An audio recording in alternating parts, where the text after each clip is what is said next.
আজ দুপুরবেলায় কাপড়গুলোকে শুকিয়ে দিচ্ছি। কাপড়গুলো কাচা হয়ে গেছে, শুকনো হয়নি, শুকিয়ে দিচ্ছি। আর এই কাপড়গুলো শুকিয়ে তারপরে আমি রান্নাঘরে যাব। রান্নার আজকে কিছু করতে হবে না আমাকে। কালকের রাত্রে একটু বেশি করে আমি রান্না করে নিয়েছিলাম, তো সেটাই আজকে আমি গরম করে নেব। তো আর একটুখানি খিচুড়ি করে নিয়েছি। তো কাপড়গুলো আগে শুকিয়ে নিই তারপরে। আর আজ 2-3 দিন ধরে খুব সুন্দর রোদ উঠছে, এখন আর কাপড় শুকানোর কোনো অসুবিধা হচ্ছে না, কাপড় শুকিয়ে যাচ্ছে। কিছুদিন আগে তো কাপড়ই শুকাচ্ছিল না, এত ঠান্ডা ছিল, কুয়াশা ছিল, তারপরে আবার বৃষ্টিও হয়েছে বেশ কিছুদিন। তো যার জন্য একদম কুয়াশা কুয়াশা আর ঠান্ডার জন্য কাপড় ঠিক মতন শুকাচ্ছিল না। এখন কাপড়গুলোকে মেলে দিলে বেশ সুন্দর শুকিয়ে যাচ্ছে, তাই বেশ ভালোও লাগছে এখন। রোদ উঠলে যেন শরীরটা বেশ ঝরঝরে লাগে, আর ঠান্ডাটা আর ভালো লাগছে না।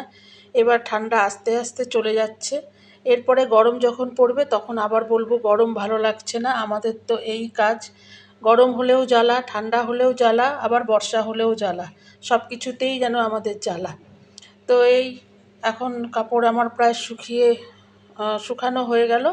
এবার যেয়ে আমি রান্নাঘরে চলে যাব। তো আজকে আমার কাজের অত চাপও নেই, খুব অল্পের মধ্যে দিয়ে আমার আজকে কাজ আমি সেরে ফেললাম। রান্নাঘরে এখন এই চিকেন চিল্লি একটু গরম করে নিচ্ছি। কাল রাতে করা হয়েছিল, একটু বেশি করেই করা হয়েছে যাতে দুপুরেও হয়ে যায়। আর এদিকে আমার ফ্রাইড রাইসও গরম হয়ে গেল, আর এদিকে একটু খিচুড়ি করেছি।